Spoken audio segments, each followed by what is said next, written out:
진리의 증언 성경. 모든 성경은 하나님의 감동으로 된 것으로 교훈과 책망과 바르게 함과 의로 교육하기에 유익하니 이는 하나님의 사람으로 온전케 하며 모든 선한 일을 행하기에 온전케 하려 함이니라. 하나님은 일곱 영으로 역사하신다. 내가 또 보니 보좌와 내 생물과 장로들 사이에 어린 양이 섰는데 일찍 죽임을 당한 것 같더라. 일곱 뿔과 일곱 눈이 있으니 이 눈은 온 땅에 보내심을 입은 하나님의 일곱 영이더라. 증거하심과 같다. 이 일곱 영은 각각 보내심을 입은 보혜사들로 사역하신다. 하나님이 교회 중에 몇을 세우셨으니 첫째는 사도요, 둘째는 선지자요, 셋째는 교사요, 그 다음은 능력이요, 그 다음은 병 고치는 은사와 서로 돕는 것과 다스리는 것과 각종 방언을 하는 것이라. 다 사도겠느냐? 다 선지자겠느냐? 다 교사겠느냐? 다 능력을 행하는 자겠느냐? 다 병 고치는 은사를 가진 자겠느냐? 다 방언을 말하는 자겠느냐? 다 통역하는 자겠느냐는 증거에서 일곱 영의 다른 사역을 밝히 나누어 말씀하신다. 이를 은사라고도 말한다.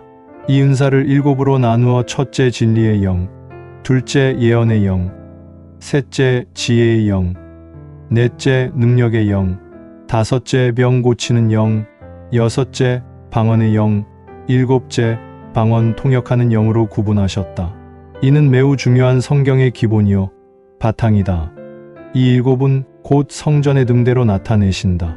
너는 정금으로 등대를 쳐서 만들되 그 밑판과 줄기와 잔과 꽃받침과 꽃을 한 덩이로 연하게 하고 가지 여섯을 등대 곁에서 나오게 하되 그 세 가지는 이편으로 나오고 그 세 가지는 저편으로 나오게 하며 이편 가지에 살구꽃 형상의 잔색과 꽃받침과 꽃이 있게 하고 저편 가지에도 살구꽃 형상의 잔색과 꽃받침과 꽃이 있게 하여 등대에서 나온 여섯 가지를 갖게 할지며 등대 줄기에는 살구꽃 형상의 잔넷과 꽃받침과 꽃이 있게 하고 등대에서 나온 여섯 가지를 위하여 꽃받침이 있게 하되 두 가지 아래 한 꽃받침이 있어 줄기와 연하게 하며 또 두 가지 아래 한 꽃받침이 있어 줄기와 연하게 하고 그 꽃받침과 가지를 줄기와 연하게 하여 전부를 정금으로 쳐 만들고 등잔 일곱을 만들어 그 위에 두어 앞을 비추게 하며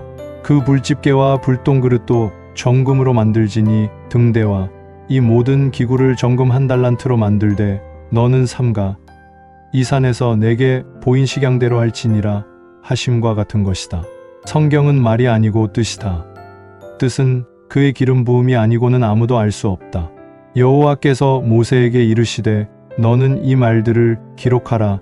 내가 이 말들의 뜻대로 너와 이스라엘과 언약을 세웠음이니라 하시니라 하심같이 말들을 기록한 것이 성경이지만 그러나 말들의 뜻대로 언약을 세우셨기 때문에 그 뜻을 모르면 그 언약 안에 있을 수 없다. 그 뜻은 곧 진리이시기 때문에 진리의 영을 받지 못하면 그 뜻을 결코 알 수 없다. 순금 등대여 일곱 등잔을 제 위치에 잘 갖추었어도 기름이 없이는 빛이 없다. 사랑은 곧 기름이다. 그러므로 사랑이 없으면 아무것도 아니다. 일곱 은사 곧 일곱 영을 다 받았어도 사랑이 없으면 모든 은사는 헛것이다. 사랑이 없으면 그 은사는 사단의 유혹의 도구로 쓰여질 뿐이다. 기름이 없어 신랑을 맞지 못한 미련한 다섯 처녀와 같은 것이다. 그리스도께서는 하나님의 뜻을 행하시려 세상에 임하셨기에 그리스도를 아는 것이 곧 진리를 아는 것이요 이 진리를 아는 것이 곧 영생이다. 그러므로 그의 영 곧 진리의 영을 받은 자 곧 그의 뜻대로 부르심을 받은 자 외에는 하나님을 알 자가 없다. 그의 부르심에는 후회함이 없으시다. 또 다른 보혜사라 하셨고 저는 진리의 영이라 하셨으니 일곱 보혜사 중에 마지막 또 다른 보혜사 곧 등대 꼭대기에 있는 꼭대기 등잔에서 흘러내리는 금 기름이 아니고는 하나님의 비밀이신 그리스도를 알 수 없다. 하나님이 자기를 사랑하는 자들을 위하여 예비하신 모든 것은 사람이 눈으로 보지 못하고 귀로도 듣지 못하고 사람의 마음으로는 생각지도 못하였다. 함과 같은 것이라 하신 증거 그대로이다. 이 진리의 영은 우리와 영원히 함께 하실 아들의 영이시다. 아들의 영이 있는 자에게는 영생이 있고 아들의 영이 없는 자에게는 영생이 없다. 온 땅에 보내심을 입은 하나님의 일곱 영, 곧 이 일곱 영으로 모든 일을 하신다. 이 일곱 영이 온 땅에 보내심을 입은 보혜사들이시다. 하나님의 보혜사는 일곱이시다.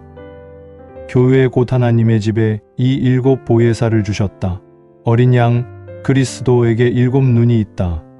이 일곱 눈은 곧 일곱 영이다. 경에 기록된 두 구절을 비교해 보자. 여호와여 내 고통을 인하여 나를 긍휼히 여기소서. 내가 근심으로 눈과 혼과 몸이 쇠하였나이다. 평강의 하나님이 친히 너희로 온전히 거룩하게 하시고 또 너희 온 영과 혼과 몸이 우리 주 예수 그리스도 강림하실 때에 흠없게 보존되기를 원하노라. 여기에서 눈과 혼과 몸이와 영과 혼과 몸이는 동일함을 말씀하신다. 그러므로 눈과 영은 같은 뜻임이 확실하다. 구약에서는 영을 눈으로 말씀하셨다. 또 다른 데서 만군의 여호와가 말하노라. 내가 너 여호수아 앞에 세운 돌을 보라. 한 돌에 일곱 눈이 있느니라. 내가 새길 것을 새기며 이 땅의 죄악을 하루에 제하리라. 이 일곱 영은 곧 성전의 순금 등대의 일곱 등잔이다. 보좌로부터 번개와 음성과 뇌성이 나고 보좌 앞에 일곱 등불 켠 것이 있으니 이는 하나님의 일곱 영이라 기록된 것과 같은 것이다. 이 등잔은 등대 앞으로 비추어 온 세상을 향하여 일곱 보혜사로 사역하신다. 아론에게 고하여 이르라. 등을 켤 때에는 일곱 등잔을 등대 앞으로 비추게 할지니라 하심에 아론이 그리하여 등불을 등대 앞으로 비추도록 켰으니 여호와께서 모세에게 명하심과 같았더라. 보좌로부터 번개와 음성과 뇌성이 나고 보좌 앞에 일곱 등불 켠 것이 있으니 이는 하나님의 일곱 영이라. 그가 내게 묻되 내가 무엇을 보느냐? 내가 대답하되 내가 보니 순금 등대가 있는데 그 꼭대기에 주발 같은 것이 있고 또 그 등대에 일곱 등잔이 있으며 그 등대 꼭대기 등잔에는 일곱 관이 있고 하신 증거에 등대 꼭대기 등잔이 곧 곡식의 일곱 부분의 마지막 열매를 뜻하는 것이다. 곡식은 싹, 뿌리, 줄기, 가지, 잎, 꽃, 열매의 일곱 부분으로 나누인다. 이 역사는 모두 생명의 역사이나 결국 마지막 열매가 없으면 모든 일은 헛것이다. 열매가 없으면 그 밭은 불사름같이 또 다른 보혜사 진리의 영이 없으면 그때 너를 도무지 알지 못하노라 하실 것이다. 그러므로 성경은 하나님의 사정으로 하나님의 영이 아니면 아무도 알 수 없고 진리의 영이 없는 자에게는 성경이 오히려 악한 자가 미혹으로 역사하는 도구가 될 뿐이다. 사람의 사정을 사람의 속에 있는 영 외에는 누가 알리요? 이와 같이 하나님의 사정도 하나님의 영 외에는 아무도 알지 못하느니라. 아멘. 작은 형제 김윤구